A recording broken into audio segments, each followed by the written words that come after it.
Le procès de Thomas Lubanga Dilo devant la Cour pénale internationale à La Haye s'est poursuivi le lundi 8 février 2010 avec la déposition de Makidera Joseph, deuxième témoin cité par la défense.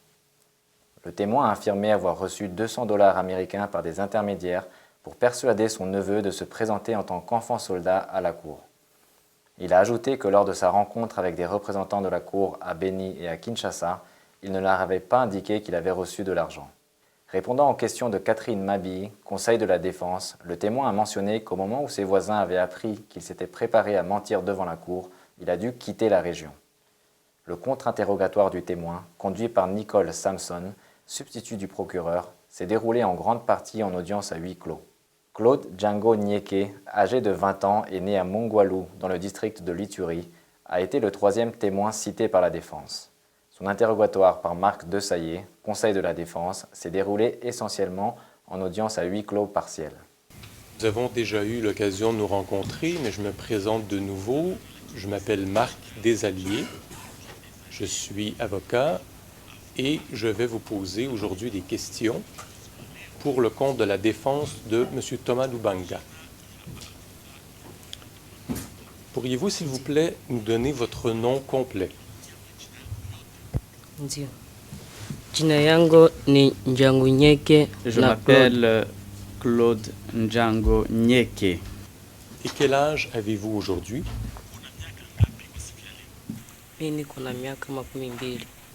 Je suis âgé de 20 ans. Pouvez-vous nous dire à quel endroit vous êtes né?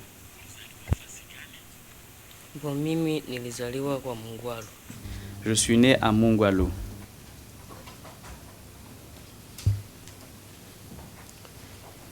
Monsieur le Président, je dois déjà aborder une série de questions à huis clos, s'il vous plaît, huis clos partiel. Private session, please. Le président, huis clos, s'il vous plaît. En audience publique, le témoin a indiqué qu'un des intermédiaires l'avait fait passer pour un enfant soldat. Il a confirmé n'avoir jamais été un enfant soldat. Pendant le contre-interrogatoire du témoin par Nicole Samson, substitut du procureur, le témoin a insisté sur le fait que les enfants soldats n'ont été enrôlés de force ni par Thomas Lubanga, ni par ses soldats. Do you know Thomas Lubanga personally? Oui, je le connais. Can you tell us how you know him? Pouvez-vous nous dire dans quelles circonstances vous le connaissez? Est-ce que vous avez des liens de parenté? Est-ce que c'est votre ami? Est-ce que c'est un ami?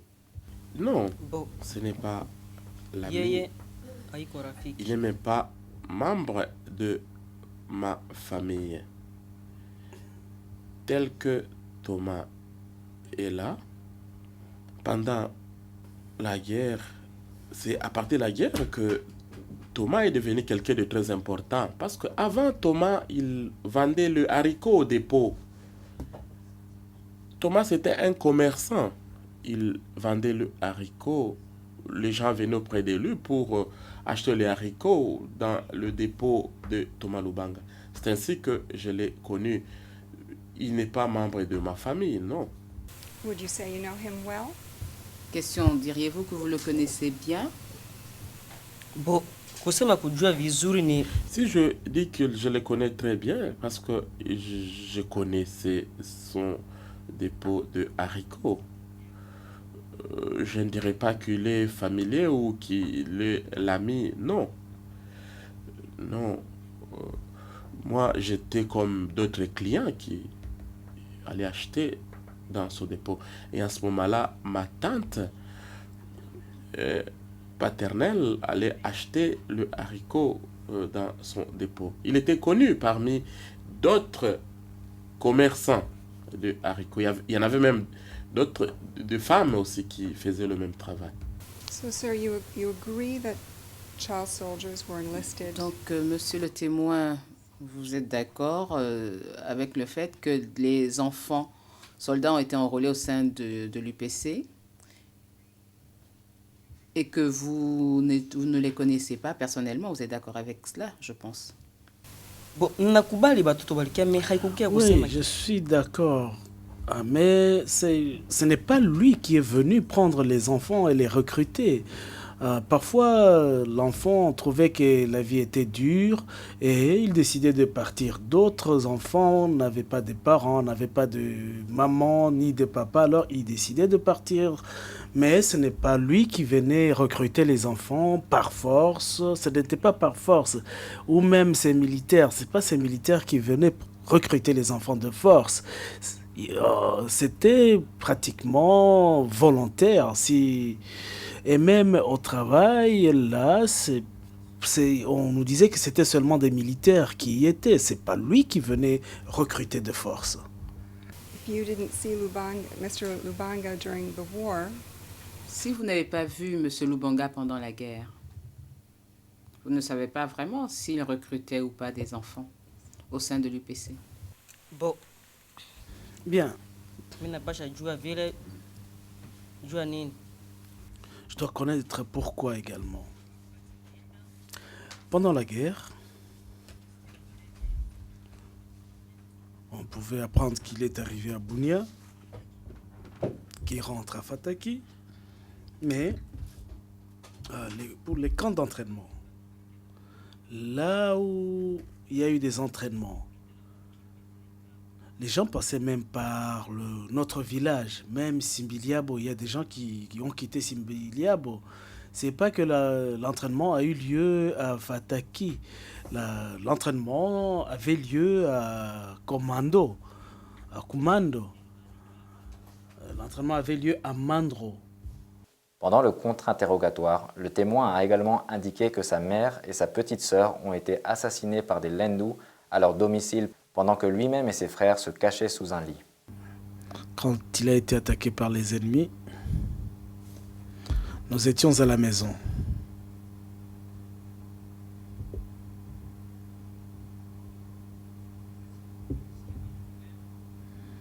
Alors j'avais entendu des bruits.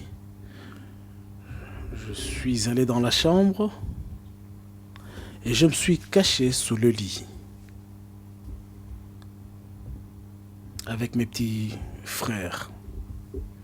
Mais ma mère et le petit enfant étaient restés.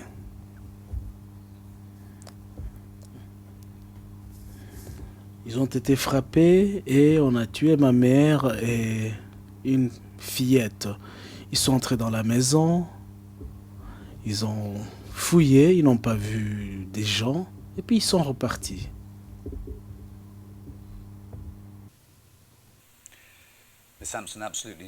Madame Sanson, je ne voudrais absolument pas que ceci soit pris comme une critique, car vous devez accomplir votre devoir. Je suppose que vous êtes satisfaite, étant donné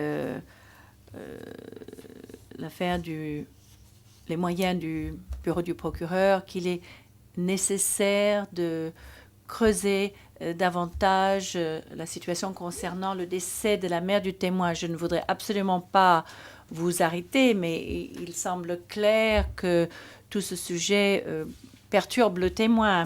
I understand, Your Honor. I had not intended for the witness to provide the full account. Je ne prévoyais pas que le témoin raconte toute l'histoire de ce qui lui est arrivé, mais il y a eu une allégation selon laquelle un intermédiaire propose au témoin de raconter que des membres de la famille étaient décédés, et je voulais m'assurer que les informations qui avaient été données au bureau du procureur étaient exactes, et c'était mon intention. Je ne veux pas aller plus loin, si ce n'est pour savoir avec qui il vivait après.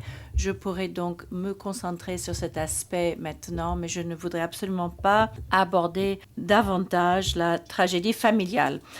Le témoin a par ailleurs mentionné que dès son retour de Beni, il avait participé à une réunion tenue à Bunia, au cours de laquelle des soldats de l'UPC et du PUSIC avaient invité tous les jeunes du village afin de les informer qu'ils étaient au courant du fait que certains jeunes allaient à La Haye pour témoigner contre Thomas Lubanga, en tenant des propos mensongers selon lesquels l'accusé enrôlait des enfants de force dans l'armée. Le procès se poursuivra le lundi 15 février 2010.